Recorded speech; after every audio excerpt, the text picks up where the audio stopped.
Espíritos protetores, nós imploramos a sua misericórdia nesse momento de proteção, nesses trabalhos que se iniciam, assim como pedimos também aos mestres Ramatiz, Yogananda e toda a cúpula da Ordem da Cruz e do Triângulo que nos acompanhem.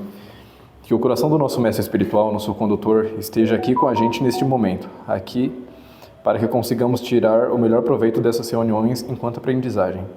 Não para que tenhamos viés de confirmação de absolutamente nada, mas para que consigamos cada vez mais chegar mais próximos da verdade. E assim rogamos a Jesus que permita que sejamos protegidos nesse momento de reunião.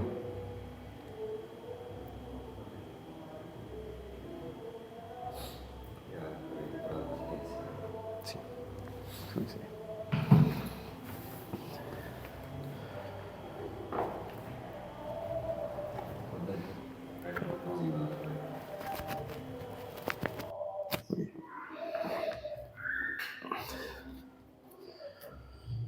Bom, eu vou ler Marcos 17. A Transfiguração. 6 dias depois, tomou Jesus consigo a Pedro, Tiago e João, seus irmãos, e os conduziu... João, que era o seu irmão, e os conduziu em particular em um alto monte, e transfigurou-se diante deles. O seu rosto resplandeceu como o sol, e as suas vestes se tornaram brancas como a luz. E eis que lhes apareceu Moisés e Elias falando com ele. E Pedro, tomando a palavra, disse a Jesus: Senhor, bom estarmos aqui. Se queres, façamos aqui 3 tabernáculos, um para ti, um para Moisés e outro para Elias. Estando ele ainda a falar, eis que uma nuvem luminosa os cobriu, e da nuvem saiu uma voz que dizia: Este é meu filho amado, em quem me comprazo, escutai-o. E os discípulos, ouvindo isso, caíram sobre o seu rosto e tiveram grande medo. E aproximando-se, Jesus tocou-lhe e disse: Levantai-vos e não tenhais medo. Erguendo eles os olhos, ninguém viram senão Jesus. E descendo ele do meio do monte, Jesus lhes ordenou, dizendo: A ninguém conteis essas visões até que o Filho do Homem seja ressuscitado dos mortos. E os seus discípulos os interrogaram, dizendo: Por que dizem então os escribas que é mister que Elias venha primeiro? E Jesus respondendo, disse-lhes: Em verdade, Elias virá primeiro e restaurará todas as coisas. Mas digo-vos que Elias já veio e não o conheceram, mas fizeram-lhe tudo o que quiseram. Assim farão ele também parecer o Filho do Homem. Então entenderam os discípulos que lhe falara de João Batista. Bom, eu escolhi essa passagem porque o que nós conhecemos com os nossos estudos sobre a transfiguração já é uma coisa diferente, né? Já é uma coisa mais profunda, uma coisa mais misteriosa que quem chegou a ler somente a Bíblia não vai chegar nessas conclusões, né? Então, vou deixar para falar mais sobre isso depois, mas o tema da palestra é a origem da vida. Então, eu queria deixar claro desde o começo que nós não temos a intenção de impor nenhuma verdade e simplesmente mostrar o conhecimento que temos atual para reflexão. O tema, inclusive, eu escolhi porque eu vejo que nos é passado que as coisas são assim. Eles falam: não, mas já foi provado, né? Já foi provado que é desse jeito. Então nós vamos a fundo. Quem de nós que escuta alguma coisa e chega a ler realmente esses artigos que foi postados nas revistas científicas, para ver se nós encontramos algum erro? Nós pensamos: não, se foi aprovado é porque os cientistas todos já concordaram com isso e foi postado. Mas eu acredito que nós, lendo e tentando chegar mais a fundo, pode perceber algumas coisas que já é questionáveis, que na verdade quando foram feitas as revistas foram realmente questionadas, mas por maior parte foram aceitas, então são postadas. E eu quero mostrar o que é esse tal de aceitas, sabe? Não é exatamente uma prova, mas às vezes é colocado como aceito simplesmente o caminho, a chance disso dar certo. Não exatamente que os experimentos provaram que era exatamente isso. Então, quando eu chegar aqui na parte de Miley e Urey é que eu vou fazer mais a fundo o experimento. A teoria mais aceita hoje em dia sobre a existência, a origem da vida na Terra, é a biogênese, que é a biogênese moderna, que é a geração espontânea, ou seja, do nada surge a vida. Então, a primeira pessoa que teve essa ideia foi Aristóteles, em 384 a.C. Ele é um discípulo de Platão. Então, Platão era discípulo de Sócrates. Então, vocês percebem que nesse momento foi quando eles tiveram a primeira ideia de ciência, sabe? De não é os deuses que faz isso aqui. Por que será que é desse jeito? Vou tentar descobrir. Então Aristóteles ele teve a ideia da vida ser uma geração espontânea porque ele olhava, por exemplo, os lagos. Quando ele olhava os lagos, ele via que nascia os sapos. Olha que superficial. Ele olhou o sapo saindo da água e falou, então a vida nasce do nada. Ele olhou a carne apodrecendo e falou, dali do nada nasceu vermes. Então a geração é espontânea. Ele não chegou na conclusão, ele sendo quem ele é, não chegou na conclusão de falou, essa é a verdade absoluta. Ele falou, não, até o momento que eu consigo provar é isso. Então, vamos ver, né? Aí com o tempo foi passando. E Louis Pasteur, foi em 1861, ele fez um experimento que foi uma comprovação definitiva, entre aspas, até o momento, de que não era uma verdade isso. Então o que ele fez? Ele pegou um recipiente, né, um frasco, e colocou líquido de carne dentro. Era um líquido nutritivo, né? A ideia dele era provar que não era do nada que surgia, sim do ar. Eles não classificavam ainda como oxigênio separado, eles falavam o ar. Provavelmente no ar tinha micro-organismos que a partir dali nascia a vida. Então o que ele fez? Ele pegou esse recipiente assim, colocou o caldo aqui dentro, fechou, aqueceu ao ponto de que todos os micro-organismos teriam morrido e fez um bico mais ou menos assim. Por que tem esse formato? Porque o ar que entra aqui, por questão da gravidade, o novo ar que entrar, os micro-organismos vão estar retidos aqui. Porque como ele aqueceu aqui, a pressão também vai fazer com que a umidade empurre para fora as novas bactérias. Não entraria novas bactérias aqui, contaminando o experimento. E foi um sucesso, porque quando ele aqueceu, não nasceu vida. Enquanto ele fez o outro e deixou o frasco aberto, tinha vida. Os micro-organismos, né, que apodrecia, nascia vermes, essas coisas. Ele quebrou também, esse daqui que tinha já estava com o líquido esterilizado. E tanto que até hoje o nome dessa esterilização é pasteurização, alguma coisa mais ou menos assim, que é por causa do cientista. Então quando quebra isso daqui, nasce a vida. Beleza, aí foi provado que a biogênese não é uma verdade.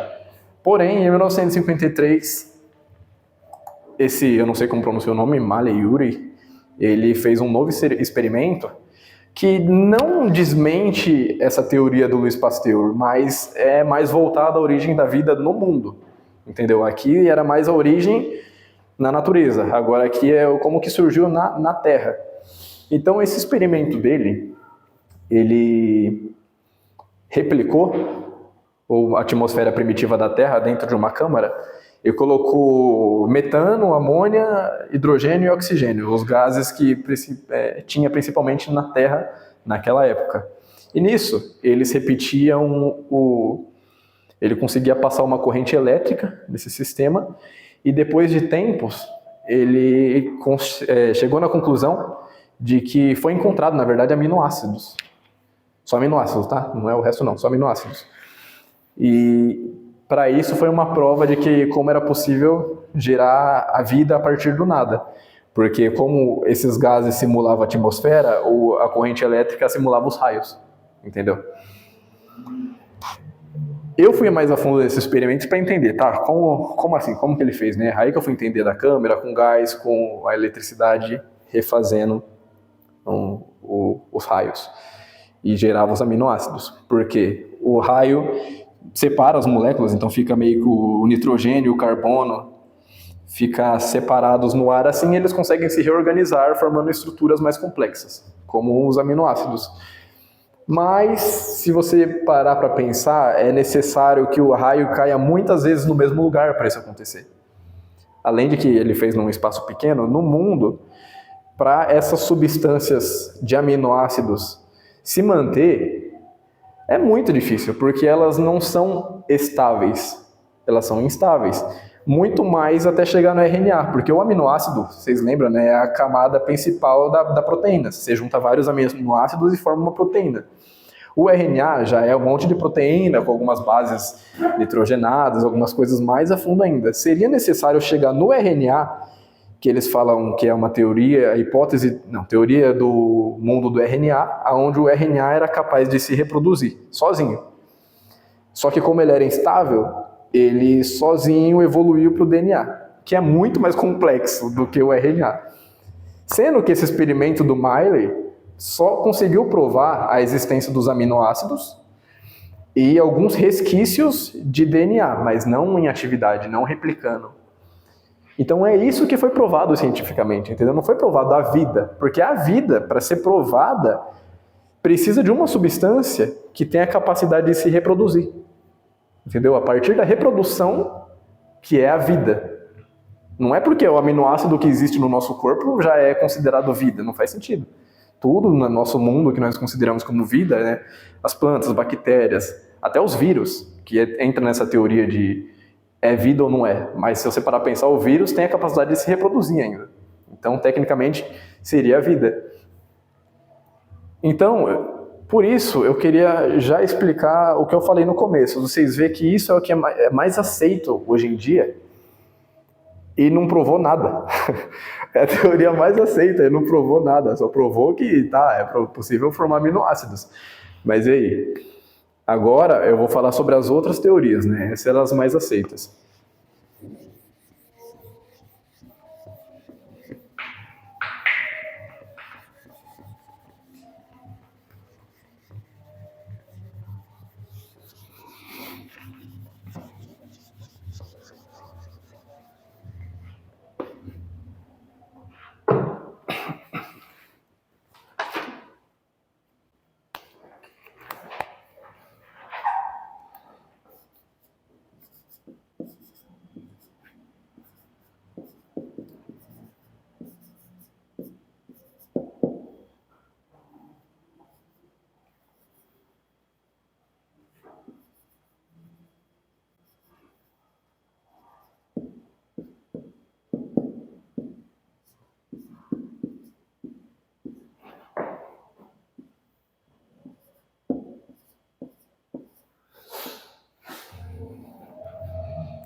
Bom, outra teoria sobre a origem da vida é a panspermia, mas ela se divide em 3 etapas, eu vou falar só de 2 delas.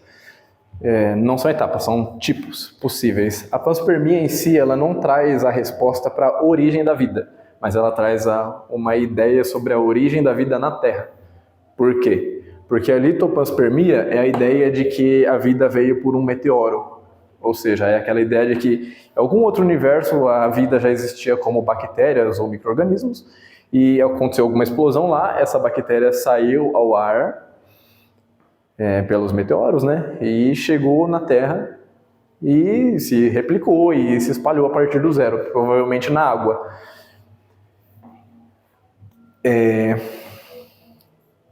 Essa teoria já junta um pouco, já é bastante aceita até, porque sempre que nós vemos alguma coisa ensinando como que nasceu a vida, nós vemos aquela vida na água, né? Que nasce tipo um casulo, aquele casulo com umas bactérias principais ali unicelulares, que depois se transformaram em pluricelulares e conseguiram se reproduzir. O que eu acho muito difícil é que a bactéria no ar, o micro-organismo no ar, ele teria que, no espaço, aguentar menos 270 graus Celsius, que é basicamente o zero absoluto do universo, sabe? Se você tira toda a energia do universo, ele chega em menos 273 graus Celsius. Não existe nada abaixo, não existe menos 274 graus Celsius, porque a escala Kelvin, né? Em vez de você usar o Kelvin, o zero, a referência do grau Kelvin é exatamente o zero absoluto do universo para frente, enquanto o grau Celsius é o zero, que é o ponto que a água congela, e o 100, que a água evapora. Então, quando você converte do Celsius para o Kelvin, o dos menos 273 seria o zero absoluto. A bactéria teria que resistir um período de hibernação, vamos dizer assim, né, congelada, para do nada chegar na atmosfera da nossa Terra e ser puxada pela gravidade e aguentar 2.000 graus Celsius, que é uma temperatura extrema para as bactérias ou micro-organismos aguentar o impacto. Mesmo assim, já foi encontrado bactérias que aguentam essas temperaturas na Terra. Não quer dizer que elas veio de outro lugar, né? Só quer dizer que elas aguentam. Mas muito pouco, pelo que eu entendi, tipo 2 espécies de bactéria que aguentam uma coisa assim.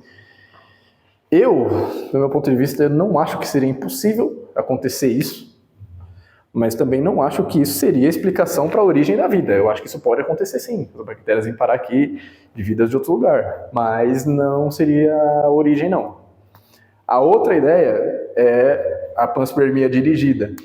Essa sim é a que nós pensamos ser mais absurda, então ela é a menos aceita hoje em dia, que é a teoria de que uma civilização evoluída chegou e colocou a vida de alguma forma aqui. Não quer dizer que eles criaram os humanos, mas que de alguma forma eles deixaram aqui, nem que fosse só o DNA, para se replicar sozinho na natureza. Aí nós pensamos, que ideia absurda, né? Só que aí você vai ver, esse cara, o Francis Crick, era um dos apoiadores dessa teoria. Ele fez um livro explicando. Esse cara, vocês sabem quem que ele é? Ele é o cara que descobriu a estrutura do DNA. Ele mesmo fala que a estrutura do DNA é tão complexa que é impossível naquela teoria da biogênese que naturalmente aquilo se forme, sabe? Vocês lembram? Eu até expliquei, tinha a pentose, no DNA mesmo tem a pentose, tem a base nitrogenada e... não lembro agora. Mas são 3 estruturas principais que se replicam um monte ali. Aí tem a timina, a uracila, esses negócios tudo aí. Oi? Como assim? Isso que você falou. Meiose? Tem nada a ver, né? Não, nada a ver. Meiose é a replicação da célula inteira.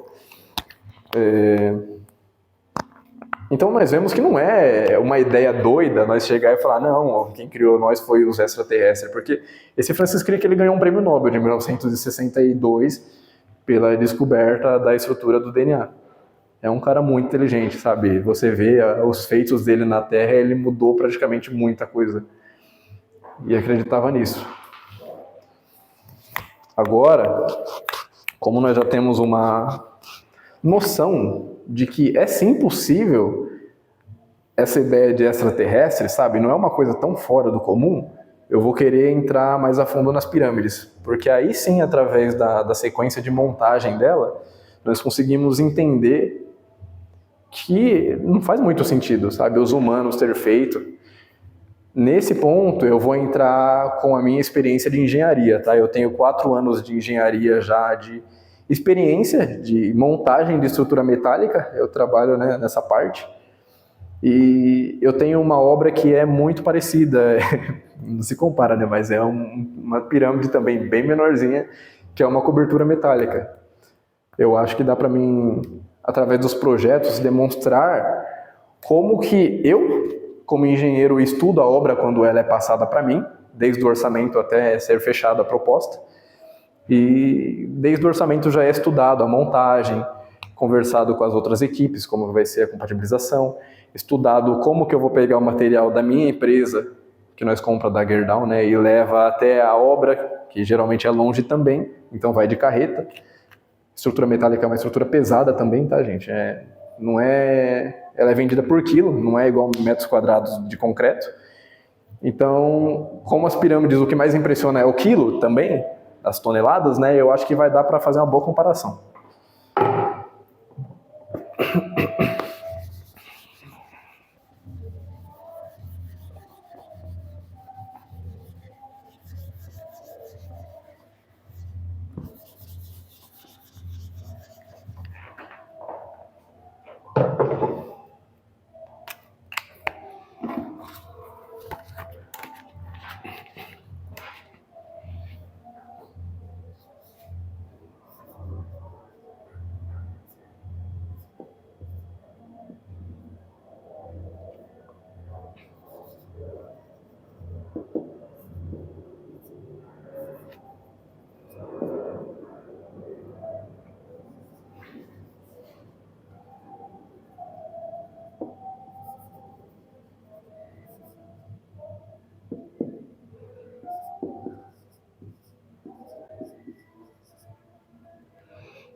Bom, acho que aqui já está o suficiente para vocês entenderem.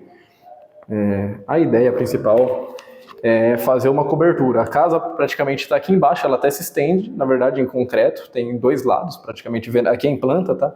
E aqui é uma vista isométrica. E basicamente o concreto seria um grandão aqui e outro aqui, fazendo cozinha, sala, quarto, tudo.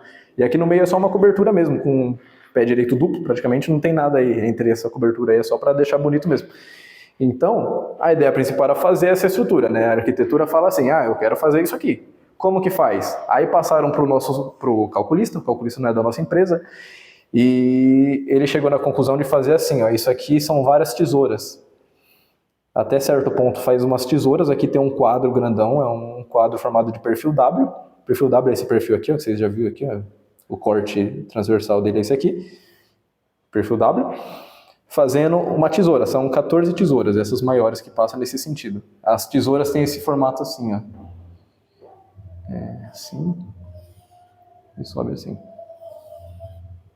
Em perfil W, seria WWW, e aqui tem um perfil, um tubo quadrado no meio, só para quebrar esse comprimento aqui, que daria uma flambagem grande ali, uma flecha. Então, eu, como engenheiro, pego assim e já quero chegar logo no ponto mais pesado da obra e aonde pode dar mais trabalho. Por isso que geralmente eu pego a peça mais pesada, tem 1.500 quilos e está 17 metros. Seria essa peça aqui, Ela é a mais difícil de colocar no lugar, entendeu? Porque o nosso caminhão ele chega por aqui e, como eu falei, tem um concretão aqui, concreto aqui e tem um pedacinho de concreto aqui. Então nós não conseguimos, com o nosso guindaste, nós patolaria o guindaste mais ou menos aqui. E ele tem 20 metros de lança. Os 20 metros daria aproximadamente aqui, Não dá para fazer. Daria para fazer boa parte, né? Tudo isso aqui. Mas não daria para pegar essa última peça, porque a peça tem que ser içada pelo meio.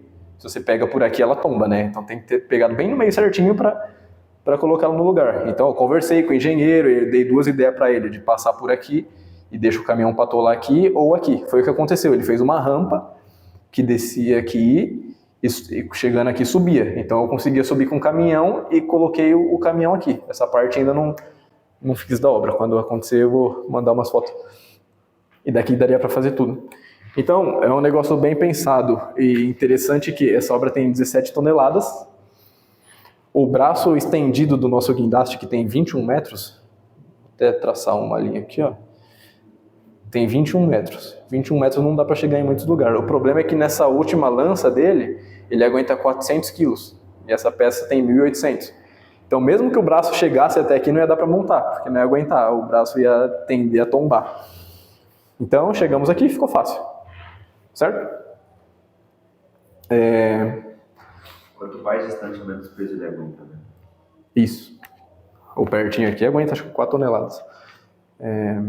Isso que eu ia falar para vocês no começo, vocês podem interagir, tá? Eu quero que vocês já perguntem tudo que tiver aqui.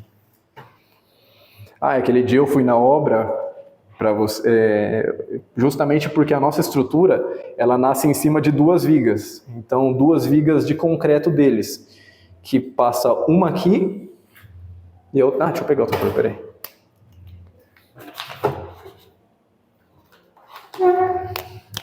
Uma viga de concreto deles passa aqui e outra aqui. É os únicos apoios que a nossa estrutura tem. Então aqui tem 20 pilaretes. Tem um pilarete aqui, vai passando aqui, 20 pilaretes, aonde a nossa estrutura vai apoiar exatamente ali em cima e não pode ter desnível, né? Porque os pilaretes têm que ter exatamente o mesmo tamanho. Só para vocês entenderem, esse pilarete, vou fazer aqui o vermelho é o concreto. O pilarete é porque eles têm as vigas principais já com a laje, né? E em cima eles fizeram uns pilares menorzinhos assim, de 40. Em cima da viga? Isso, em cima da viga de concreto deles. Só para vocês entenderem, aqui tem os pilares. E aqui já é o chão, já é o térreo já. Então eles fez a viga, os pilares, as vigas e colocaram uns pilaretes de 40 centímetros mais ou menos. 40 centímetros.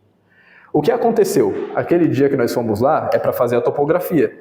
Se uma viga deles estivesse menor, a nossa viga ia ter 2 apoios. E aí já complica todo o cálculo que tinha feito. Elas têm que estar exatamente no mesmo nível para ter superfície encostando ali com a nossa viga, que é de metálica, né? Que já passa aqui uma bigona passando aqui.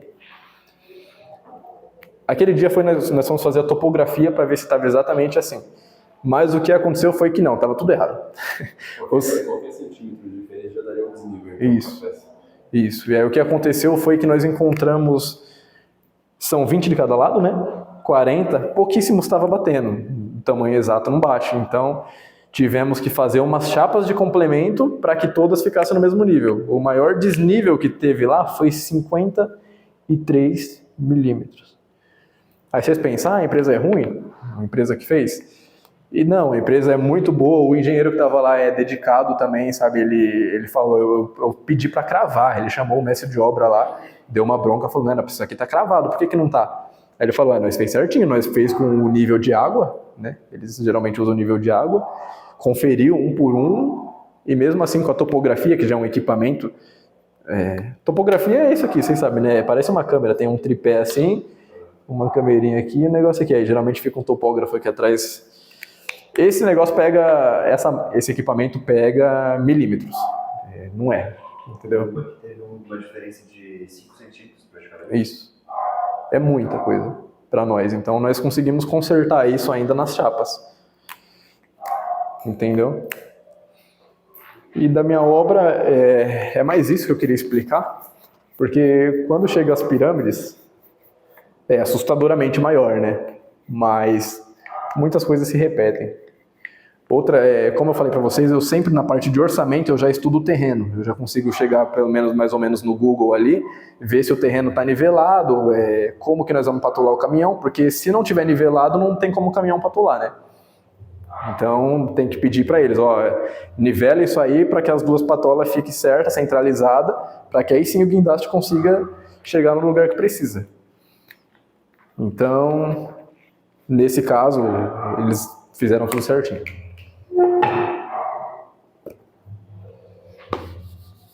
Mas ia trazer muita consequência colocar uma peça onde só tem 53 milímetros de diferença? Não ia encostar. Imagina que esse pilar tá menor aqui, 53. Eu vou fazer exagerado, mas ele tá assim, entendeu? Aí a viga que vai em cima não vai encostar. Nós temos que mandar para eles umas chapas metálicas que eles colocam bem aqui, ó. Bem no topo, eles concretam uma chapa metálica para que essa viga que vem em cima nós solda. Entendeu? Ela fica presa, ela não fica flutuando. Só o peso próprio dela não é suficiente para se vir um vento. Na verdade, eu acho que nesse caso mas se vem um vento aqui de sucção, seria capaz de levantar. Então, nós fixa a estrutura, né? Fixada por chumbador, ou por solda ou por parafuso. Nesse caso, era com solda. E alguns pontos... bastante espaço grande. 5 centímetros. Não dá para encher 5 centímetros de solda. Concreto direto, como que é feita a fixação? O quê? Quando é no concreto direto, como que é feita a fixação desses pilaretes? É sempre assim, é uma chapa nossa. O insert é isso aqui, ó. O insert é uma chapa com alguns ferros soldados assim aqui embaixo, aqui, ó. E aí não é nós que faz essa parte de concretar, nós faz os insert, faz o projeto e manda para a empresa que faz o concreto. E aí nós deixamos um furo aqui por cima assim, ó, às vezes quando precisa, que eles colocam as formas, né, de madeira e coloca a chapa em cima, posicionada exatamente no lugar certo. Aí eles jogam o concreto por cima, o concreto seca junto com essa chapa já, entendeu? A chapa é concretada junto. Então no topo do pilaretezinho já tem essa chapinha. Isso.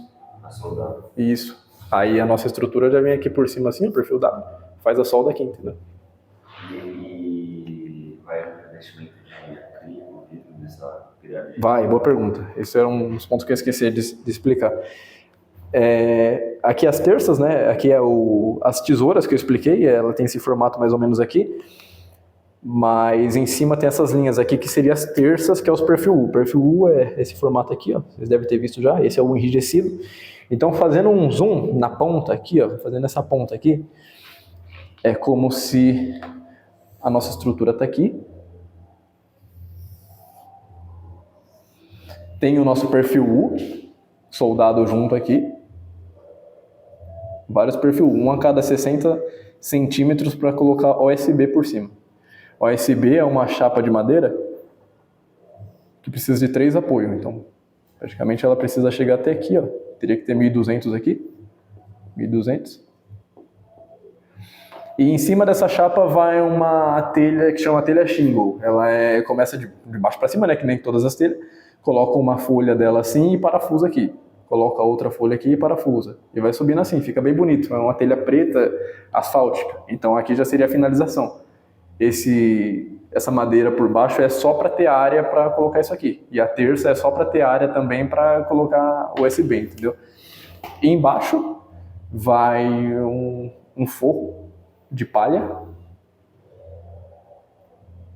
E agora tá dando uns problemas aqui na ponta, porque o cliente quer que deixe exatamente uma ponta, sabe? Uma ponta fina, assim, morrendo com zero. É bem difícil fazer isso. Então tá dando um trabalho aqui, mas logo logo resolve. E aí tem o forro de palha aqui embaixo e aqui tem um isolante acústico. Basicamente tem tudo que precisa, fica bonito, né?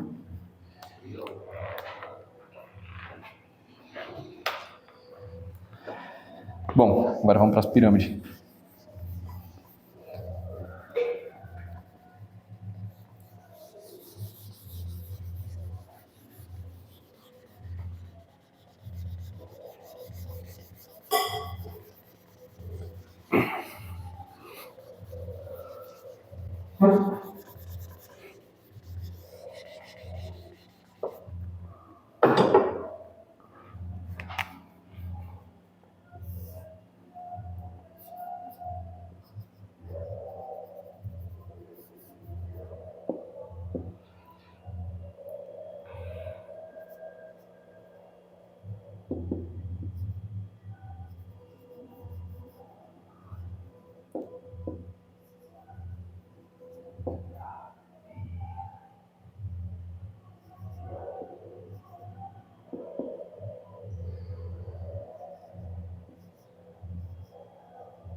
Bilhões de quilos. Não, milhões. Bilhões. De quilos, Denis. Tipo, não é um...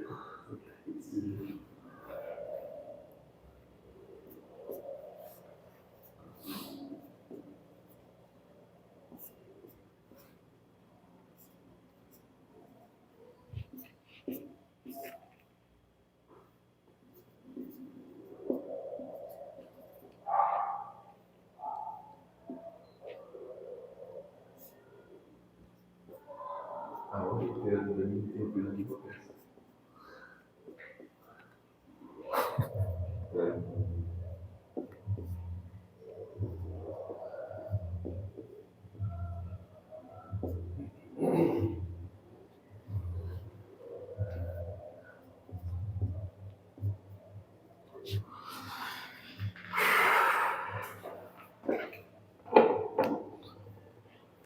Bom, sobre as pirâmides, já deu para vocês comparar o peso aí, né? Eu vou falar que não dá pra ver no vídeo. Não dá pra ver no vídeo. Sim, a pirâmide, esses valores que eu coloquei é mais sobre a maior de todas, tá? Essa é a Mycerinus, essa é a Kefren e essa é a Kelps, tá? Essa que é a maior de todas. Geralmente ela é confundida, né? As pessoas olham essa daqui que tem esse detalhe em cima assim e acha que ela é a maior. Mas a diferença também é de 3 metros, né? Mas ela é a maior. Provavelmente também é a mais antiga. Elas têm de peso 6 milhões de toneladas, são 2,5 milhões de blocos. Isso na... Na Kelps, Mas essa outra aqui também... 2 milhões de blocos? 2,5 milhões de blocos ou seja, dá 2,5 toneladas por bloco em média. A pedra mais pesada é 80 toneladas, que é as duas pedras que está na Sala do Rei, que fica mais ou menos a 40 metros aqui do chão. A Sala do Rei. Sala do Rei, vou colocar 40 aqui.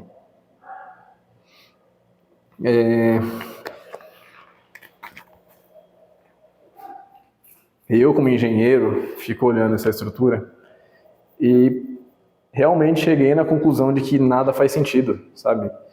Nada, porque, por exemplo, eu estudando o peso próprio tá bom, isso nunca vi uma obra desse tamanho, mas eu já fiz orçamentos de obras bem pesadas também, tipo 2 milhões de toneladas, entendeu?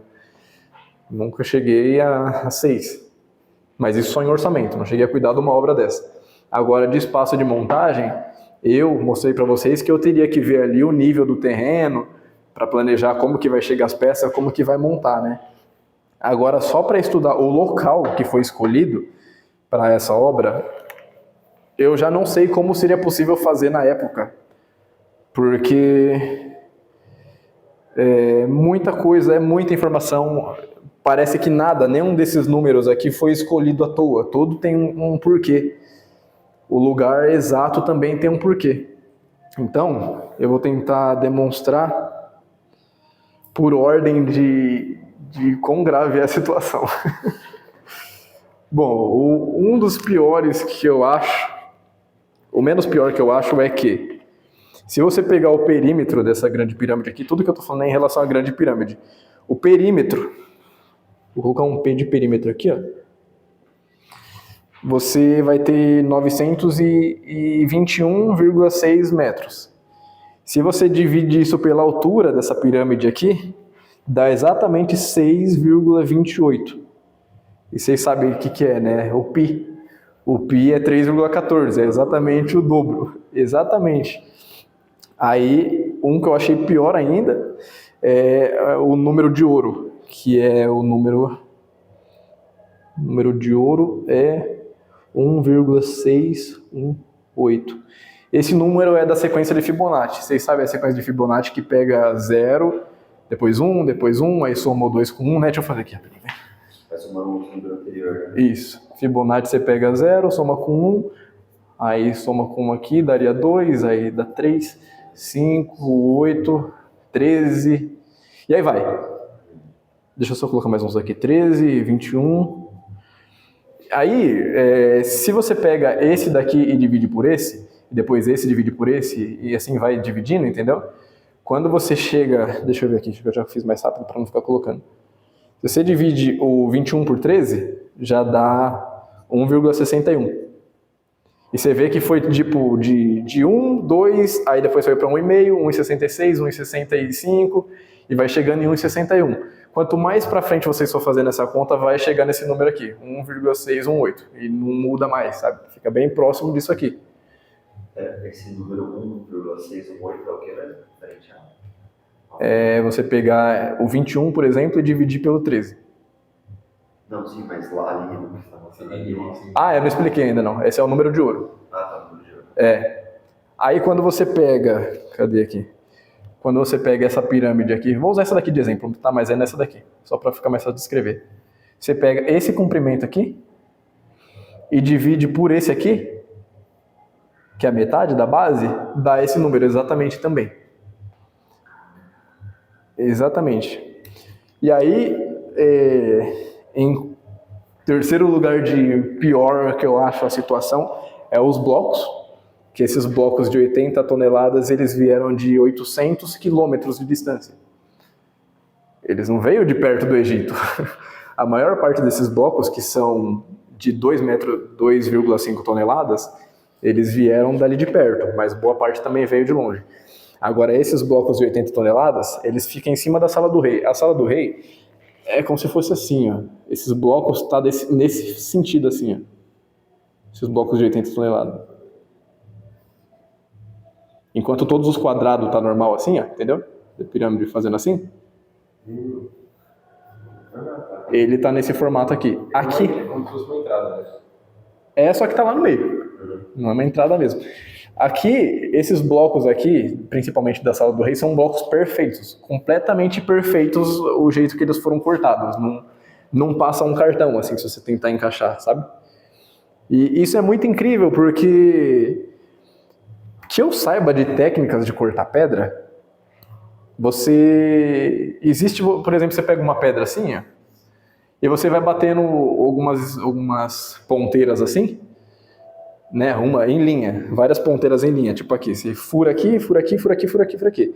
Aí você vai batendo assim, ó, vai batendo, até que chega um ponto que corta ela inteira no meio. Não sei se você já viu isso, é bem interessante. Para uma pedra desse tamanho, ela tem 1,5 metro de altura por 3 por 2, com 80 toneladas. 5 metros, na verdade, 5,5 metros de comprimento. Como que você consegue bater assim, desse jeito que eu falei, e bater tão perfeito, ainda mais em grau assim, ó? Você tem que considerar o grau, sabe, a pessoa for cortar, para que a outra que for do lado bata também exatamente perfeito. Além disso, elas estão a 800 metros de quilômetro, 800 quilômetros de distância. Eles falam que foi pela água que trouxeram, pelo rio Nilo, mas pelo que eu estava vendo ontem, encontraram um rio que hoje não existe mais, que era mais próximo ainda das pirâmides.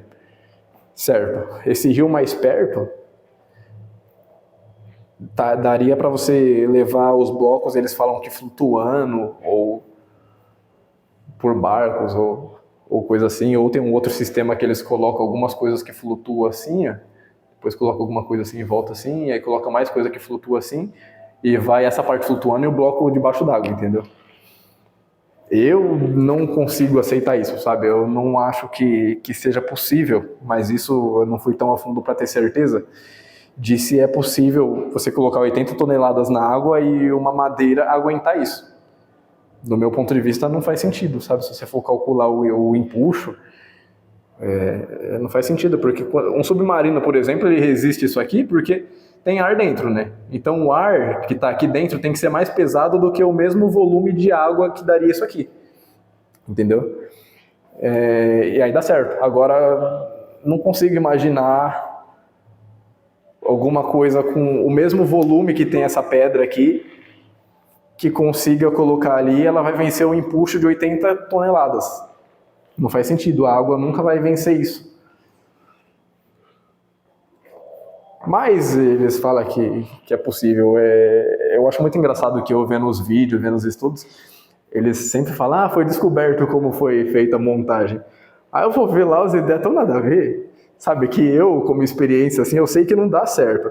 Porque eu, como engenheiro, eu vejo que às vezes nós estudamos no projeto todas as partes de montagem ali, todas, faz todo sentido na nossa cabeça. Ou até o coordenador de obra já concorda. Quando vai o montador lá ver, tem alguns detalhes muito pequenos que não tinha como pensar, sabe? Não tinha como perceber isso. Por exemplo, uma viga que eu tinha que fazer que era com 7 metros, isso era uma obra em uma igreja, era uma viga com 7 metros, assim. 7 metros. E era 42 quilos por metro linear, então deve dar uns 350 quilos. Isso ficava embaixo de uma laje, então tinha um buraco aqui, eles cortaram um buraco aqui, e aqui tinha uma laje de concreto. Então nós conseguíamos colocar insert, que eu expliquei para vocês, aqui na ponta, e aqui nós colocamos uma cola especial que junta o aço no concreto, para ficar bem certinho, né? Aí beleza, estudamos tudo certinho, chamei o guindaste já para colocar a peça, mandei o chumbador químico, comprei a peça, mandei para a obra, fiz os projetos, mandei, ensinei o montador, ensinei o coordenador, coloquei os andaimes para fazer tudo, mandei comprar as pistolas de aplicação, que também não é pistola normal. E beleza, chegou lá, o guindaste estava perto, não estava longe, sabe? Eu não precisava me preocupar com esses quilos. Poxa. Com esses quilos, não me preocupei. Aí beleza, chegou lá na obra, aconteceu isso, ó.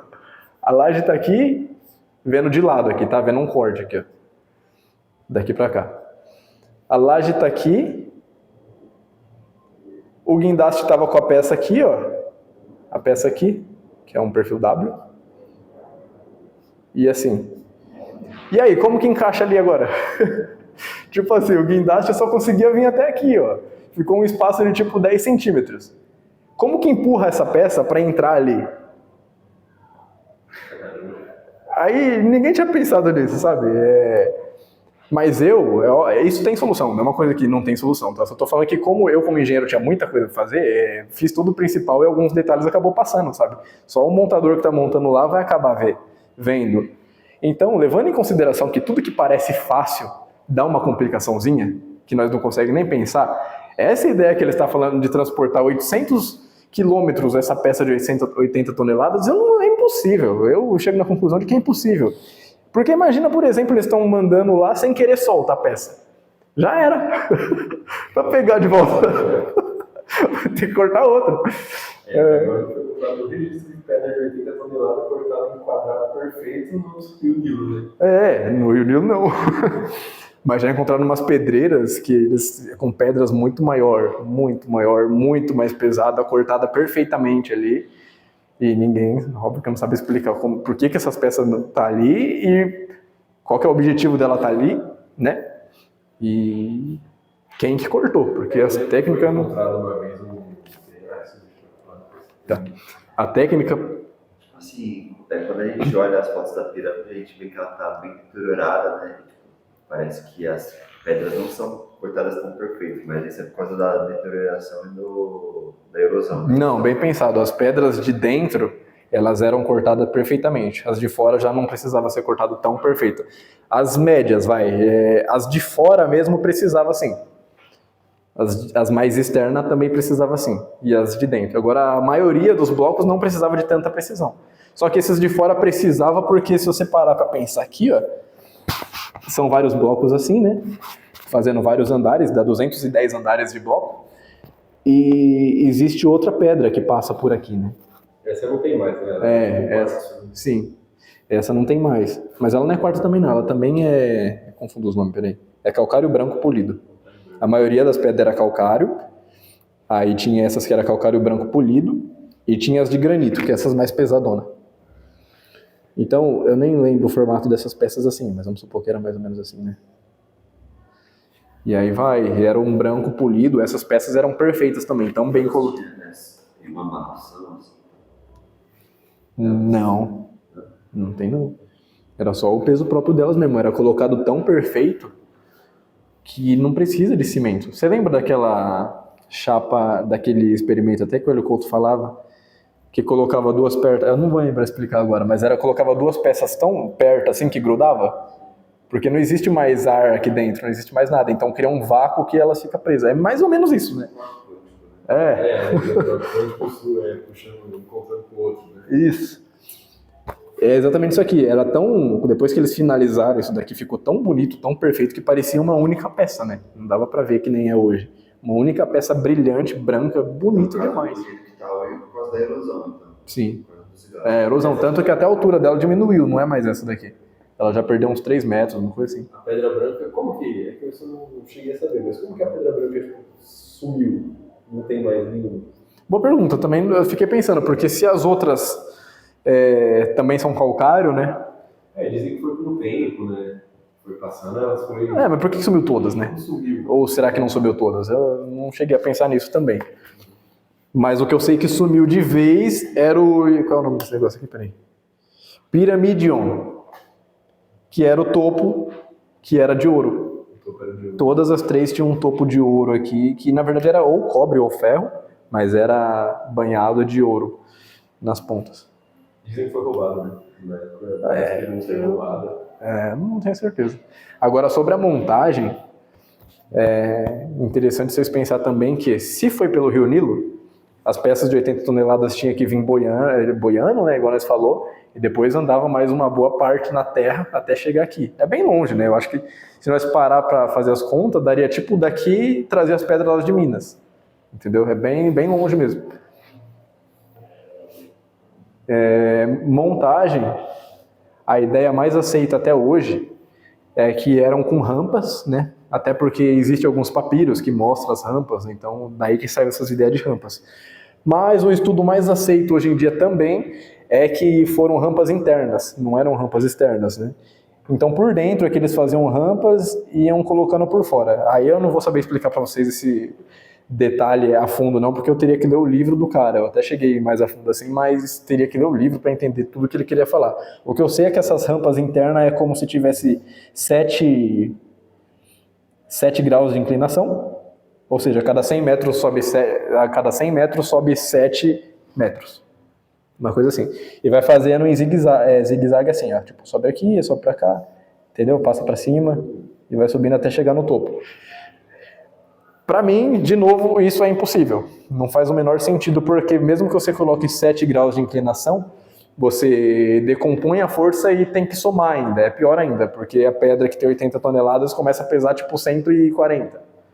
Porque você, né, a força você decompõe ela pra cá, que quer empurrar para baixo, e agora tem a força que está empurrando para cá por causa do atrito, dependendo do atrito ainda. Então, tem que somar essas forças. Se fosse, eu fiz as contas para ver, seria necessário 1.000 pessoas puxando as cordas para subir essa rampa com a pedra. É isso que eu acho muito engraçado nos vídeos. Eles mostram umas fotos assim, o bloco, aí umas 6 pessoinhas assim em volta aqui, ó. Resolvido o problema. Nossa, aqui, ó. 80 toneladas? Seria preciso 1.000 pessoas? Eles colocam o desenho do bloco menor, né? Que é o bloco de 2 metros, tem 2,5 metros assim, que é o que pesava 2,5 toneladas, que é a maioria dos blocos, e coloca as pessoas puxando. Mas no caso, para puxar o maior bloco de 80 toneladas, você acha que só 1.000 pessoas daria? Se fosse 1.000 pessoas, e levando em consideração tudo que eu te expliquei, que é muito possível achar muita coisa que vai dar errada, não daria certo. Porque, ó, na hora que você está subindo, imagina que você colocou o bloco aqui, ó. Aí você coloca 1.000 pessoas nessa linha, certo? E para fazer a curva? Sim. Como que, imagina, passou para cá, passou 500 pessoas para cá e 500 para cá. A força já está decomposta de novo, você está puxando para cá e para cá. O bloco vai andar, a reação, né, a resultante seria aqui no meio, o bloco ia parar aqui, ó. Então, não tem sentido nenhum, sabe? As pessoas iam perder a força desse momento, o bloco ia derrapar. Existem algumas fotos que mostram que eles iam molhando a terra para que gere mais atrito, isso é bom, ou menos atrito. Mas mesmo assim eu acho que não é suficiente, até por causa dos graus ali que você inclina, e quanto mais para cima, menor vai aguentar as pessoas, né? Imagina, no topo da pirâmide você tá com isso aqui, ó, fazendo assim o zigue-zague. A pedra tá aqui, as 1.000 pessoas tá na onde agora? Não sei. E para piorar, nesse zigue-zague, como que você vai colocar a pedra, o Pyramidion, que é uma peça que tem 20 toneladas? Ela... Hã? É o topo. É o topo. Ela tem exatamente 20. Aí eu até usar a minha de referência, a minha obra, porque a minha também é assim, ela tem o quadro aqui, faz assim, né? E aqui em cima eu precisava de tipo um Pyramidion, só que nós fez isso daí de chapa. Só as chapas já foi pesada, já vai dar um trabalho, sabe? Vai ter que colocar as 4 chapas ao mesmo tempo para soldar, para ficar na inclinação, corrigir certinho se tá no virado perfeitamente, sabe? E não dava para fazer uma única peça, porque talvez nós teria que fazer um furo na peça, né, para o guindaste conseguir pegar. Só que se não fosse exatamente no meio a peça ia girar, é muito problema. Então, como que faz isso com 20 toneladas, sabe? Exatamente o pirâmide. Como que faz isso com 20 toneladas? Não tem nem rampa interna que vai dar para colocar aquela peça ali sem furar ela. Hoje em dia existe guindaste que conseguiria montar isso aqui, tá?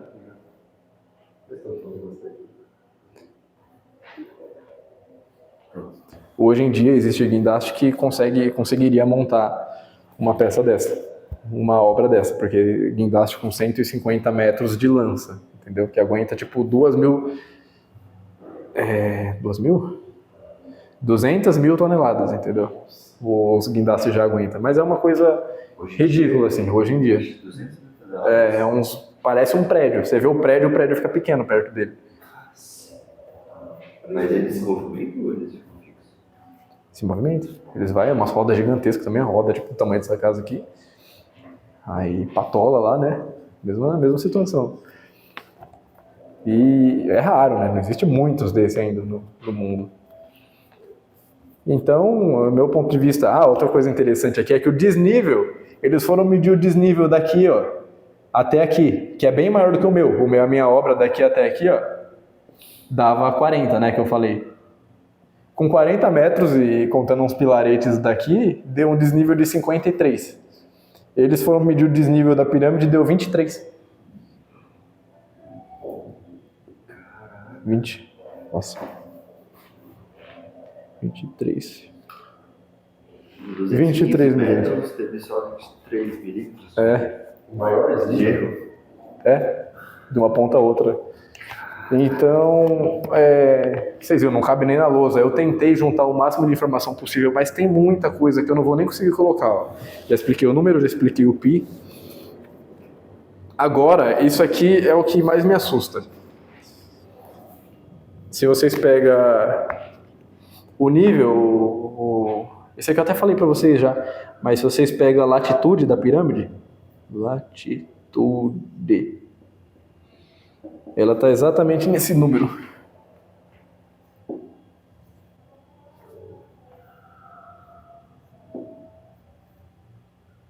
O 9.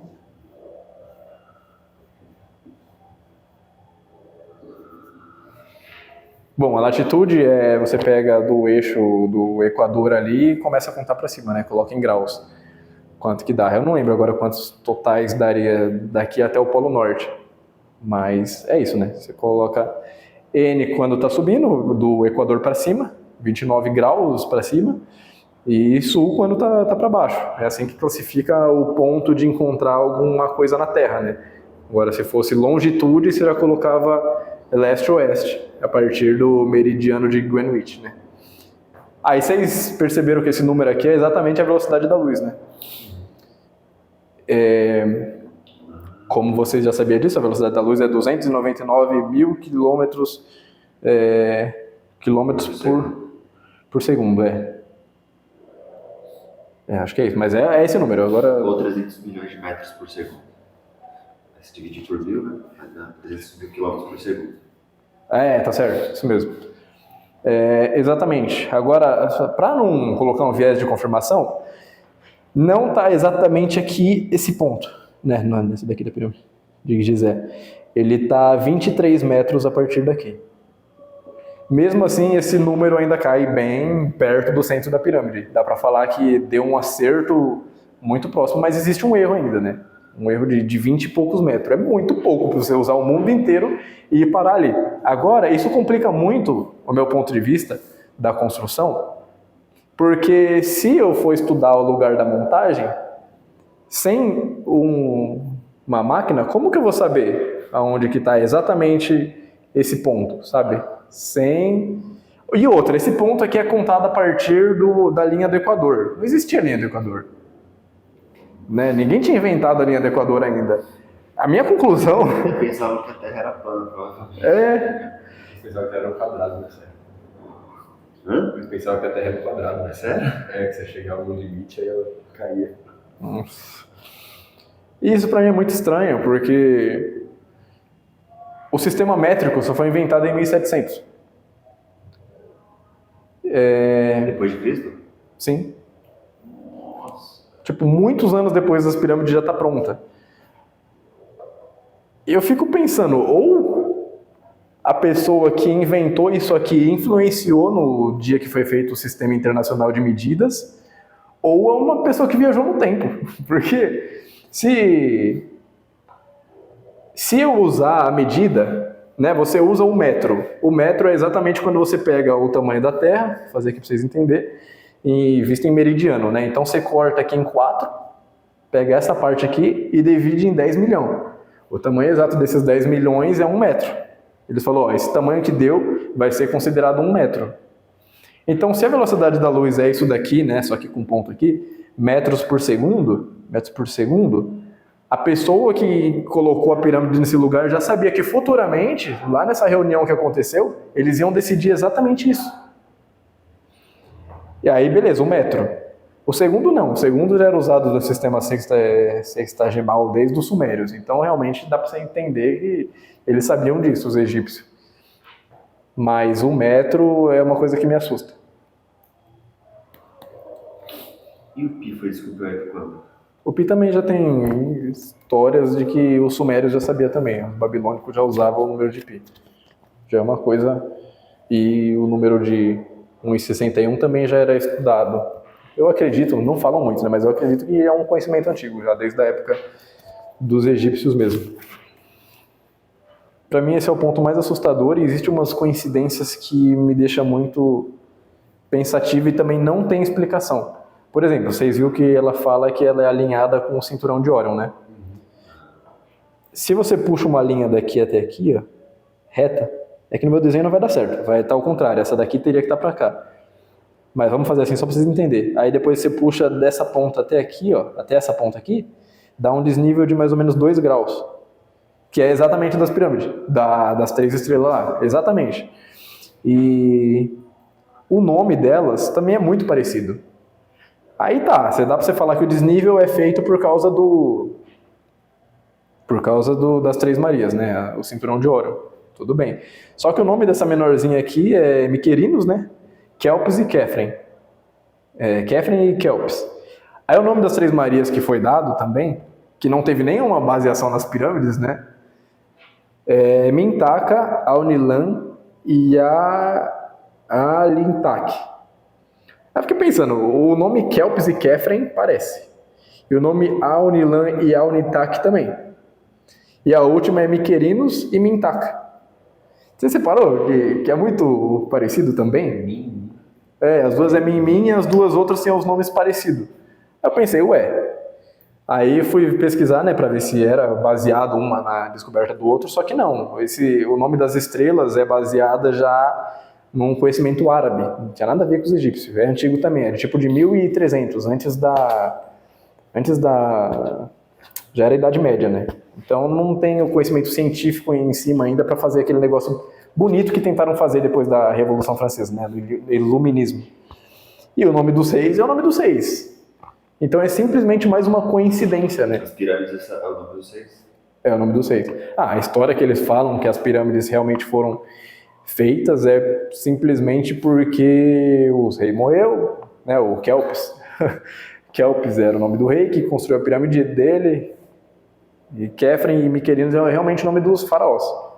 Só que isso é uma tradução para o grego, esses nomes que nós usamos. O nome deles é Khufu, Khafren, entendeu? É uns nomes meio parecidos assim. Mas de qualquer jeito esses dois parecem e esse daqui parece mais com a Mintaka mesmo. Deixa eu ver aqui mais tempo para falar disso. Eu descobri que fizeram um estudo que pegavam a projeção das Três Marias no céu. E só para vocês entenderem, hoje em dia ela não está exatamente em cima das pirâmides. O alinhamento que eles falam é esse desvio aqui. E também tem outros tipos de alinhamento, mas não quer dizer que ela dá exatamente lá em cima. Ela já está bem deslocada. É como se nós visse daqui, ó. Imagina que a linha do horizonte está mais ou menos aqui. Elas estariam mais ou menos aqui já, meio que se pondo, sabe? Só que há 10 mil anos antes de Cristo, elas estavam exatamente em cima. Exatamente, se você fazer a projeção, né? Porque se você usar o 3D não dá certo, né? Ela está bem deslocada uma da outra. Mas com os...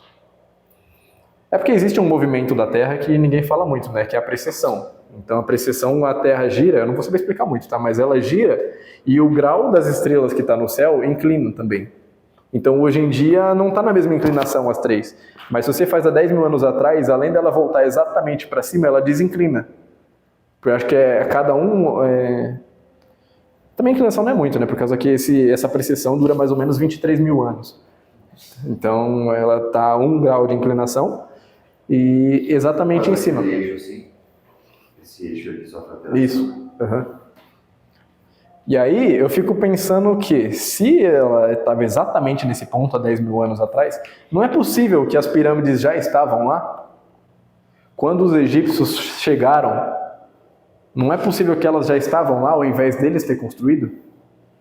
Porque a história conta que os egípcios não estavam no Egito ainda nessa época. Mas por que eles iam escolher o lugar exato que algum dia a pirâmide, as três estavam, né? Eu acho que é muito improvável. Eu já acredito, sendo sincero, que não foi os humanos que fez. Nada bate para que os humanos tenham a capacidade de fazer uma coisa dessa, vocês perceberam, né? E isso é algum dos pontos. Eu não consegui listar todos os pontos, as coisas numéricas que acontecem, as teorias. Outra coisa que você para ver é que se aqui em cima tinha um negócio de ouro e embaixo é tudo calcário, isso aqui virou um isolante perfeito para que toda a energia ali dentro se concentrasse exatamente no ponto que está o ouro, porque o ouro é um condutor dos melhor possível, né? Vocês entenderam? É como se fosse exatamente uma fonte de energia. Aí você vê que o Nikola Tesla era um dos grandes estudiosos da pirâmide e boa das conclusões que ele tirou dos estudos dele foi baseado na pirâmide, tanto que falam que ele tinha inventado aquela máquina, ele até chegou a patentear, tem os documentos, que dá energia livre. E aí na energia livre ele fez baseado nisso aqui e ele falava que a pirâmide funcionava exatamente igual. Eu não sei se usavam a pirâmide para energia livre. Pelo conhecimento que eu tenho dos estudos de civilizações de fora, né? O que me parece mais é que isso era um propulsor, né? Algum jeito eles juntavam energia para que a partir daqui eles conseguissem energia para a máquina deles. Por que eu penso isso também? Porque esse Kefren, o Kelps, realmente existiu. Você vê que existem os papiros que mostram a construção deles com a intenção de morrer lá dentro e de ficar lá dentro. Ou seja, eles acreditavam que essas pirâmides eram exatamente o ponto que eles tinham de contato com os céus. Você entendeu? Se aqui é o ponto que tem de contato com o céu, eles já morriam dentro das tumbas, já embalavam o corpo, né, e mumificavam e deixavam os equipamentos de... Eles acreditavam que tinha que morrer com pelo menos um pouco de ouro para que os deuses salvassem ele, né, algumas coisas assim. Da onde que eles tiraram essas ideias? Que a pirâmide é exatamente o ponto de ligação da terra com o céu, dos deuses. Será que eles não viram os deuses fazendo alguma coisa desse tipo?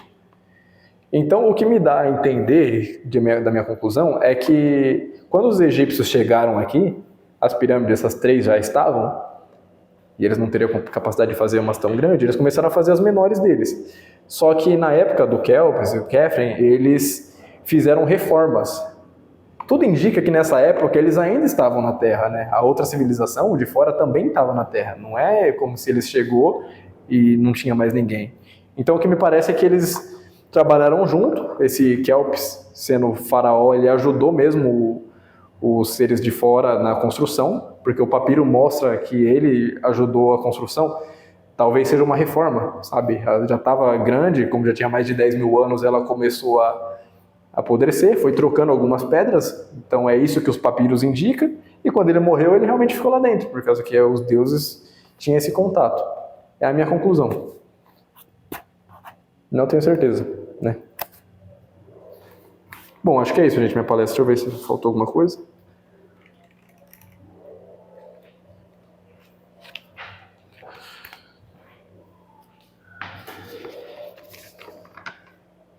Bom, é isso mesmo. Eu queria comentar, Dani, que pra mim você já respondeu uma pergunta que eu ia fazer, porque eu ia falar disso, sabe? Vendo o jeito que essa pirâmide é, tipo, cada pedra ter 80 toneladas, mesmo se... Eu ficava com essa curiosidade, sabe? Mesmo se nós chegarmos à conclusão de que, foi realmente extraterrestres, né? Mas que extraterrestre também tem essa força de pegar 80 toneladas, sabe? Porque... É igual você falou, aquelas fotos lá de que mostra 6 pessoas levando uma pedra, né? Só que também tem umas fotos que mostram uns gigantes levando a pedra. Mas mesmo um gigante, que gigante que tem força para levantar 80 toneladas, sabe?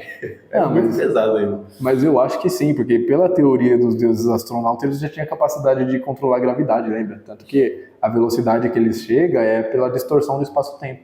Então, mas aí hoje em dia dá para entender mesmo, porque se nós já chegou na tecnologia de conseguir levantar 200 mil, você falou? 200 mil toneladas?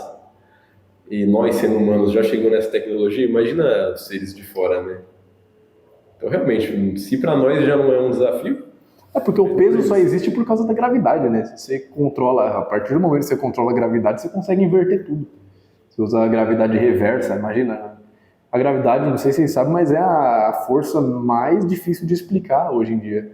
ela é aquela que não consegue compatibilizar quando você estuda a mecânica quântica com a mecânica normal. Ela não existe explicação para essas duas, para juntar as duas. Caramba.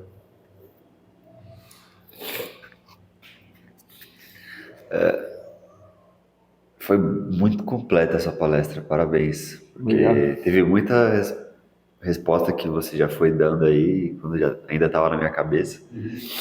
E é um assunto difícil para a gente falar aqui, para nós, principalmente eu e o Denis, que não temos tanta propriedade no assunto da engenharia, né? Mas para qualquer ser humano isso é muito impressionante, né? E teve muita coisa que você falou que me lembra muito a civilização de Marte, que é descrita no livro psicografado do mestre Ramatiz, né? Por exemplo, essa ideia das pirâmides captarem energia livre da atmosfera, fala que a civilização lá de Marte, em cada ponta das cidades possui como se fossem usinas, né, captadoras, estações captadoras de energia livre, e aí essa energia ela é reemitida, né, eles captam essa energia, né, fazem a transformação nela para poder ser aproveitada pelos aparelhos que dependem de energia, como as naves, por exemplo. Tanto é que boa parte das naves nem carregam uma bateria, nem carregam algo para comportar energia. Ela mesmo capta a energia da atmosfera e com isso ela consegue rodar.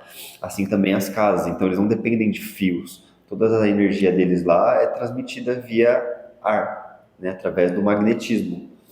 Entendi. Então, de certa forma, faz sentido essa teoria de que as pirâmides seria uma captação dessa energia atmosférica e retransmite para algo o qual essas civilizações que estavam construindo elas aqui na Terra precisariam naquela época, né? Faz sentido também agora que você falou, porque e se eles estão aqui, eles têm as naves deles, né? Eles usam aqui na Terra.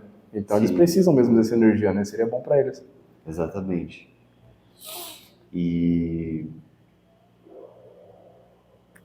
não sei o que mais comentar, assim, porque foi muito completo, né? E outro ponto é que o próprio Nikola Tesla, pelo que nós sabemos, era de Marte, né? Isso. Então completa perfeitamente. Falam que ele é a encarnação de um espírito marciano. Né? Então faz total sentido. Sim, eu acredito que ele tinha essa missão mesmo e que ele conseguiu fazer a missão dele, mas que foi proibido, você sabe, né? Foi barrado, morreu pobre, um monte de problema. Sim. Bom, Dani, voltando um pouco, então, no começo da palestra, né, da origem da vida, primeiro você falou das três teorias mais aceitas, né? Que era a origem, que a vida surge do nada, né? A de que a vida surge do ar. E aí você falou uma última, que era de um... Não sei também como pronuncia, não entendi. Não, mas tá errado, Dani. É três teorias. A primeira é a biogênese. Sim, a biogênese é que a vida surge do nada. Isso, só que a que eu expliquei que surgia do ar ainda é da biogênese. Só estou explicando os três caminhos que essa biogênese seguiu, sabe? Que ela foi primeiro provada, depois desprovada e depois provada de novo. Entendeu? Ah, tá, entendi. Eu queria que você explicasse melhor essa última, de que foi provada de novo. Do tá. Eu não Qual? entendi muito bem. Marley Yuri. Marley Yuri. Nasceu através Da biogênese? da Ah, tá. É que ele explicava que ele replicou, né? Ele pegou as informações de como que era a atmosfera da Terra naquela época que provavelmente surgiu a vida aqui. Então ele pegou os gases que tinha, que era o metano, a amônia, o gás... Tinha outros, mas eu só lembro desses agora. Eu até anotei aqui só esses. O nitrogênio. Então, a partir desse momento, ele colocava os gases numa câmara e liberava energias elétricas ali. Então, com essa energia elétrica era suficiente para que elas se soltassem. Tipo, o hidrogênio soltava do nitrogênio, o oxigênio, o carbono. Então, como elas estão livres, elas têm a capacidade de se reorganizar. Entendeu? E ele conseguiu provar que se reorganizando desse jeito, elas conseguiam, ele tinha prova disso, fazer os aminoácidos. Então ele provou que só naturalmente, com a própria natureza, já era o suficiente para gerar os aminoácidos. Então, no caso, ele desmentiu, mais ou menos, de que a vida surge do ar, não é só do ar, é desses fatores, né? Mais ou menos. Ele não estava pensando nisso, sabe? De desmentir aquela outra do Louis Pasteur. do Pasteur. Ele não estava muito focado nisso, ele estava mais focando no início da vida mesmo, enquanto o Louis Pasteur estava falando mais da vida aqui na natureza, sabe? Mas aí como que esses cientistas da época assimilou com a evolução da humanidade atual? Porque, tipo, tá, é o que você falou, eles descobriu isso, que aí no fim dá a acontecer a criação de aminoácidos, né? Uhum.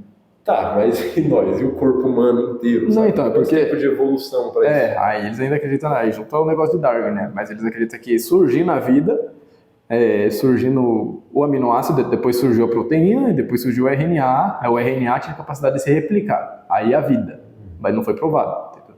Não foi provado que naturalmente dá para formar o RNA, que se replica, muito menos que ele evoluiria para o DNA. Eles ouviram falar que como o RNA era duplicante, já era instável, né? Porque é aquela conversa que nós teve, tudo tende a voltar ao seu estado natural, lembra? Então, o gases que estava ali, mesmo que ele se desfez, a tendência deles é voltar à mesma coisa que eles eram antes, por causa da estabilidade. Seria como aqueles gases nobres. Mas qual foi a molécula mais complexa que gerou nesse experimento do Maileuri? Foi Os aminoácidos mesmo. Foi o máximo que chegou? Foi. Agora existe umas versões mais melhoradas dessa teoria, né? Só que já não foi mais o Maileuri, já é mais atual, que chega a conseguir alguns resquícios de RNA. Já é uma coisa melhorzinha, né? Mas mesmo assim o RNA teria que ser replicante para ser considerado vida. Então essa teoria não prova a origem da vida. É porque mesmo se fosse, e o tempo para evoluir até chegar nisso, né? Então. E ele é instável. Eu teria que cair muitas vezes o raio em uma coisa que existe por tipo 2 segundos. Sendo que eu fui até estudar para ver. Olha isso, existe só uma pessoa que na vida levou 7 raios, porque ele era guarda florestal. Então você entende que tem um porquê, né? De cair o raio nele várias vezes. Agora, a chance de... Centenas de raios. Nossa, mas caiu nele 7 vezes. Ainda é muito. Bateu o recorde. Caramba. Esse é o recorde. Mas agora... A todos. Não sei, não vi a fundo não, só tava vendo a questão de probabilidade disso acontecer. Da 6 ele sobreviveu, né? Não, eu sei de um que ele morreu por raio também e enterrado caiu um raio no túmulo dele. Então, agora, cair 2 vezes o raio em uma pessoa é muito pouco, tanto que eles falam que atualmente, em 100 pessoas provavelmente aconteceu, então a probabilidade é de 1 para 9 bilhões de cair 2 vezes. Agora, isso em uma pessoa que vive mais ou menos 80 anos, entendeu? Agora, para uma coisa que seria esse RNA que é instável, que dura tipo 10 segundos, como que vai cair o raio várias vezes ali para de novo soltar para ele evoluir para o DNA? É muito impossível. Teria que cair um raio, teria que cair vários raios dentro de 10 segundos no mesmo lugar. Isso. E como o cara fez num ambiente fechado, né? Aí é mais fácil isso acontecer. Tanto que a eletricidade que ele deve ter colocado, né? Ele coloca um ponto positivo e outro negativo. Gera faísca, o raio realmente vai estar caindo no mesmo lugar, né? Agora, na natureza não é assim. Entendi. Bom, então não prova nada. E agora falando sobre a panspermia, né? Eu queria que você explicasse de novo sobre a litopanspermia, né? Sim, a litopanspermia é que explica a vida ter vindo por meteoros, resumido. Por meteoro só. Meteoro, vindo de fora. Mas eu tinha ido outra vez a fundo nisso e também é muito improvável, né? Todos os cientistas estudando essa científica, eles falam que precisaria de uma intervenção. É engraçado, até o ChatGPT falou que o único jeito possível seria com uma intervenção mesmo. Não tem como, eles morrem ali. De vir por fora? Hã? De vir do meteoro?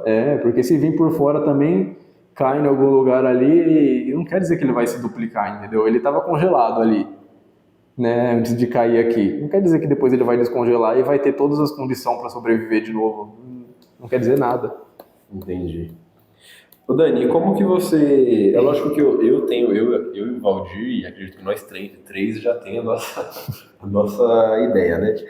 Mas como que você assimila essa parte da palestra da origem da vida com essa parte das pirâmides? Porque você falou que a sua teoria das pirâmides é que provavelmente elas já tinham sido construídas e aí quando chegou os humanos, a gente meio que se apropriou, né, da criação que não foi nossa, né, das pirâmides. que Isso. teria sido mesmo dos deuses, e nós chegamos e meio que começamos a reformar, né? Não contra, né? Não como se nós tivesse passado por cima dos astronautas, vamos falar assim, os astronautas, né? Vai ficar mais fácil. Porque eu quis explicar no começo toda essa origem da vida para que nós vemos que não é um absurdo. Eu acho que se eu começasse a palestra falando pelas pirâmides e de ser extraterrestre, ia ficar, ai, nada a ver, sabe? Mas eu queria deixar claro que até cientificamente, o que faz mais sentido, não é mais aceito, é óbvio que não é a teoria mais aceita, porque não tem prova também, sabe? Não tem prova também, mas ainda a lógica, para mim, é o que faz mais sentido, sabe? Analisando todos os prós e os contras, né? Então eu quis começar explicando que existe sim essa grande possibilidade de uma civilização avançada ter começado a vida na Terra. Até porque existem hoje em dia quase provas também os cientistas já falam, até com esse James Webb, né, vocês viram, que não é mais questão de saber se existe vida ou não fora. Eles falaram de uma vida microbactéria, né, não evoluída. Mas não é mais questão de saber se existe ou não, é só questão de achar, definitivamente, de conseguir posicionar o equipamento no lugar certo. Então tá muito perto disso acontecer. Os caras da NASA, sabe? Eu tava vendo pesquisas de gente da NASA e todo mundo, assim, super cientistas falando que existe vida e pronto. Só não acharam ainda, só não conseguiram pôr ali e falar, pronto, é isso. É porque a gente não achou, mas eles acharam nós já, né? Porque eles já estão aqui, né? Os extraterrestres falando assim, nossa, já tá tendo tanta aparição que a gente não precisou achar eles, né? Então, é por isso que eu deixei para falar por último dessa latitude aqui. Eu acho que isso é uma prova de que eles ainda estão no meio, sabe? Porque eu não vou acreditar na viagem no tempo, né? Ou é viagem no tempo, alguém daqui voltou e falou, ó, constrói a pirâmide bem aqui que vai bater com o número da velocidade da luz. Ou alguém de lá, daquela época, influenciou nas reuniões para que batesse exatamente a mesma coisa. Entendi. Mas qual que era a pergunta? Eu respondi a pergunta? Respondeu. Eu tinha perguntado como você assimila a parte da origem da vida com essa teoria. Tá. É construída a pirâmide. Então, uma coisa que me impressionou muito foi a informação que você trouxe, que o Francis Crick, que foi o cientista que descobriu o DNA, ele mesmo já tem a teoria de que a vida aqui na Terra tivesse sido plantada com intervenção de vida extraterrestre, né? Então, isso já deveria levantar a orelha do pessoal. Pô, o cara não é qualquer um, né? Não é um Zé Ruela que tá falando prêmio um negócio Nobel desse, sabe? É um prêmio Nobel. de medicina, velho, que interessante. Sabe? Então, o pessoal deveria voltar seus olhos para essa teoria, né? Sim, mas só explicando, ele é co-descobridor da estrutura do DNA, tá? Eles sabiam já da existência do DNA, mas não sabiam a mínima ideia de como que ele era. Então, Aí ele e o James Watson e mais um outro cara lá descobriu. Os três ganhou o prêmio Nobel. a dupla hélice lá e tal. Isso, a dupla hélice. Que legal. Conseguiu provar isso. Então, e isso é muito, muito importante, né? E uma coisa, assim... é interessante falar também que essas teorias, elas não falam sobre o nascimento da vida, mas sim o nascimento na vida na Terra, né? Isso. Porque eu acho que até agora ninguém conseguiu criar uma teoria para explicar o nascimento da vida no universo. Isso, aí... Porque aí já a gente entra em umas questões bem mais profundas. Não sei se cabe a gente entrar nesse assunto aqui, nessa palestra aqui. Mas aí a gente vai entrar numa questão mais mitológica, né? Mas eu acho que sim, eu acho que nós seguimos todo o caminho possível para entrar nessa questão mitológica, sabe? Sem parecer um grande exagero nosso. Mas talvez seja legal nós deixar nossas ideias. Tem que pensar que todas as teorias de como surgiu a vida na Terra, já que nenhuma é provada, então é justo colocar todas as teorias, né? E às vezes as teorias mitológicas estão tendo mais sentido do que as atuais, sabe? Das científicas. Até cientificamente falando, né? Se fosse até possível contar a história dos deuses astronautas desde o zero, mas é muito grande a história, né? É um bom tempo. Porque assim, segundo os nossos estudos, que nós mais para frente entraremos, que aí já tem relação com a parte da revelação cósmica, que tem como objetivo justamente explicar a projeção, digamos assim, a codificação desse universo, como ele surgiu, explicar o sentido da vida, né? Lá diz que o que acontece é que existe um universo paralelo a este, onde vivem seres, digamos assim, divinos, quase como deuses, né? E um desses deuses, digamos, o principal, ele solicitou a um dos seus arcontes, um ser muito poderoso também, que viesse a esse universo material e plantasse a vida, disseminasse a vida, para que esse universo aqui servisse como modelo de evolução para a reconstrução desses dois universos criados por esse ser supremo. Então, daí a gente pode ter mais ou menos uma ideia, a teoria de onde surgiu a vida também, que a gente vê que é sempre alguma influência externa, né? Aparentemente. Nunca é algo espontâneo. Sempre tem uma inteligência por trás. É muita complexidade para falar que no espontâneo isso ia chegar. Chega até a falar que, para quem é católico ou para quem acredita em Javé, no caso nesse sentido até nós, né? Mas é como falar que ele é diminuir ele, né? Para que do nada as coisas surjam, sendo que ele teve todo o trabalho dessa parte. Então, deixando claro para nós, a origem da vida é realmente de Javé, né? E depois você dá uma explicada mais a fundo, porque você falou do arconde que veio, né? Sim. É porque, na minha visão, essa tentativa de falar de algo, um surgimento espontâneo, também é uma tentativa de excluir Deus da equação, sabe? Do meu ponto de vista, é uma tentativa dos cientistas materialistas de excluir a existência de Deus, de uma consciência suprema, superior. Então. E até o Enéas, né, falava de ser tão complexo que para ele, quanto mais ele estuda, mais complexo ele vê que ele chega na conclusão de que sim, Deus existe. Existe um criador de tudo isso. Sim. Só alguém muito evoluído para conseguir criar uma coisa tão complexa assim. Porque um erro ali já não dá certo, sabe? Se você muda uma célula ali do DNA, por exemplo, não existe mais DNA. Isso. É um ajuste muito fino para ter acontecido de forma espontânea, sabe? Igual a professora ali Couto falava, por exemplo, que tem uma força que atua no universo, que ela é regida por um ajuste fino de 26 casas depois da vírgula, ou 26 ou 36, se eu não me engano. E se mudasse uma só algarismo, o universo se dissolveria. Entende? É verdade. Então, tirar a ideia de que existe uma inteligência por trás da forma como a vida e o universo existem hoje, para mim é uma completa ignorância. Sabe?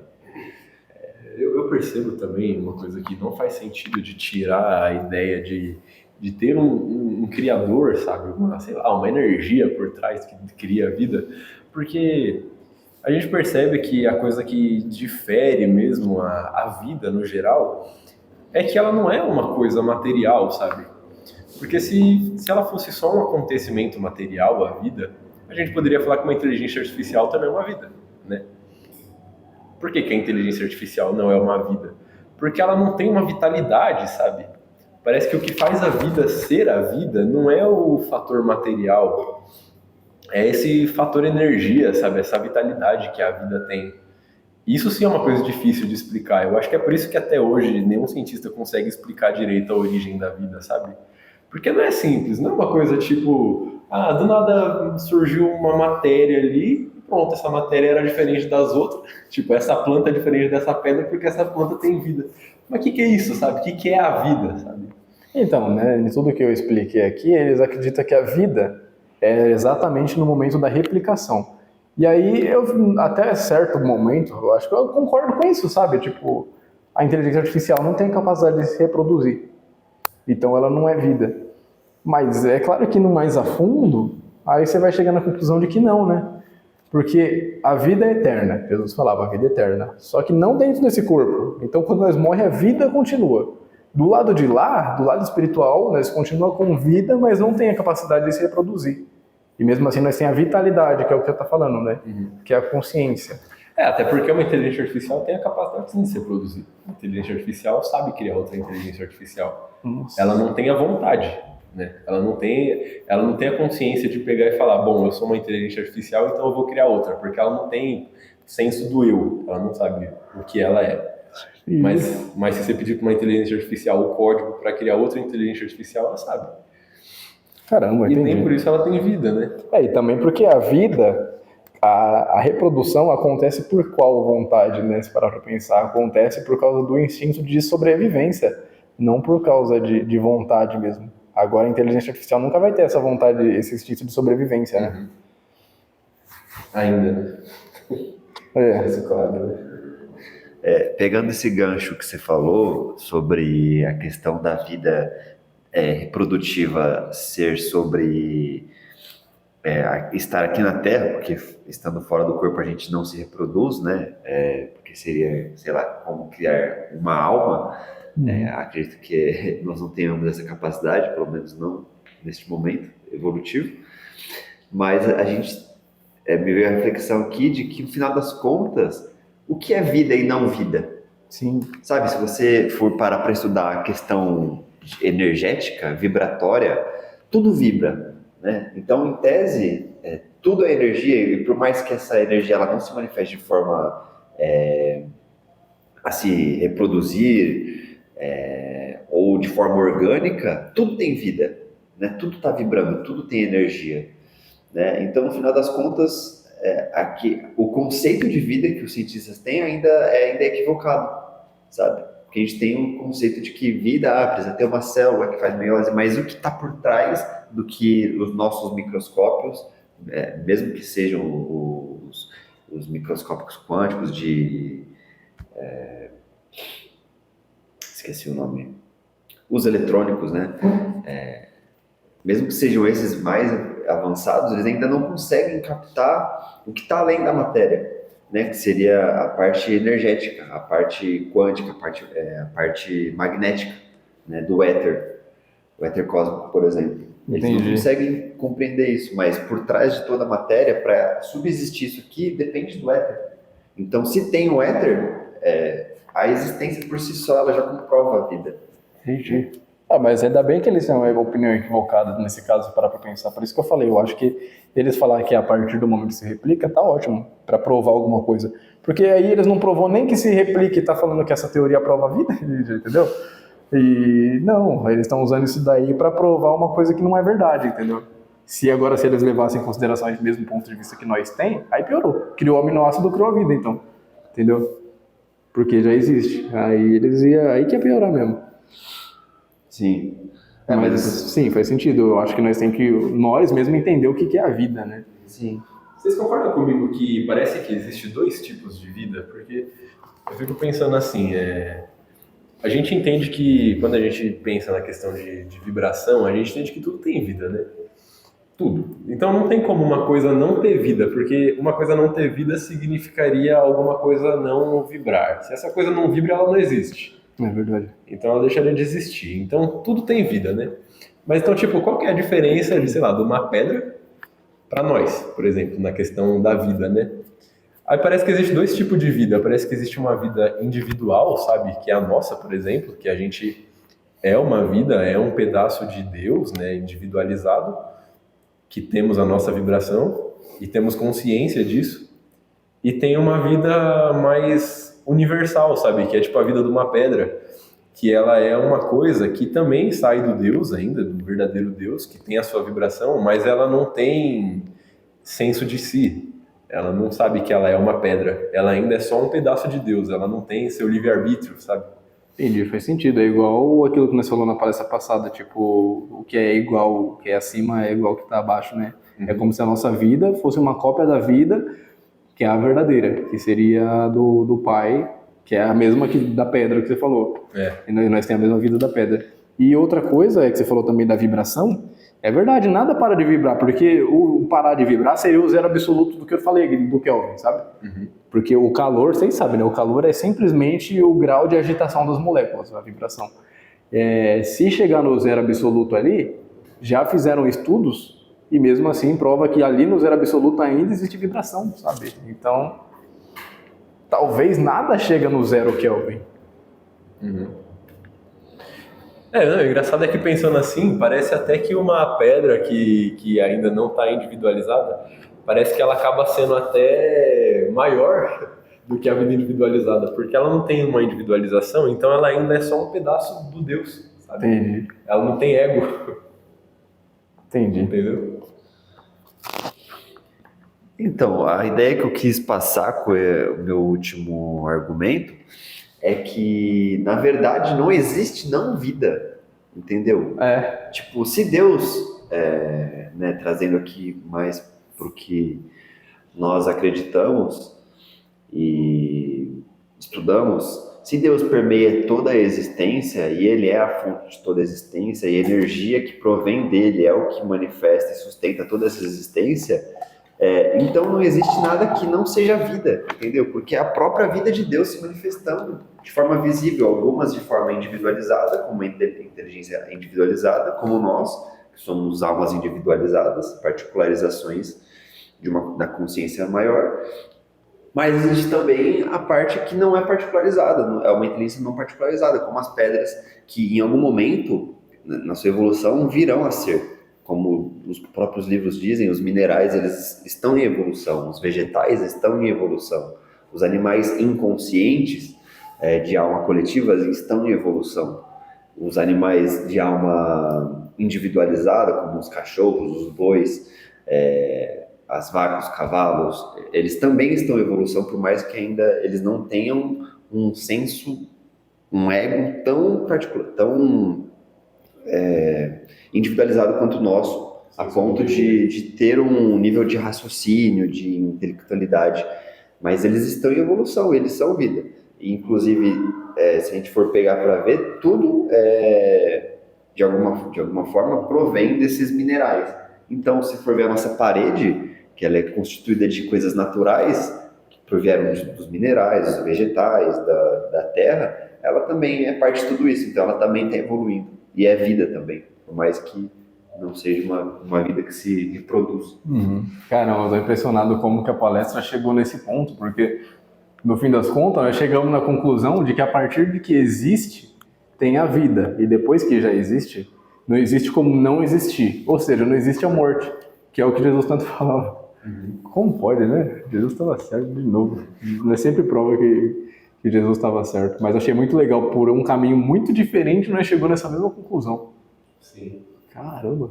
Sabe o que é o mais legal também? É que assim, a gente vê que só tem real evolução no universo, na matéria, a vida mesmo, porque, por exemplo, a inteligência artificial, que é uma coisa que hoje em dia está quase mais inteligente que os próprios humanos, né? Se todos os humanos parassem de mexer nas configurações da inteligência artificial, ela parava de evoluir. Ela não é igual nós, que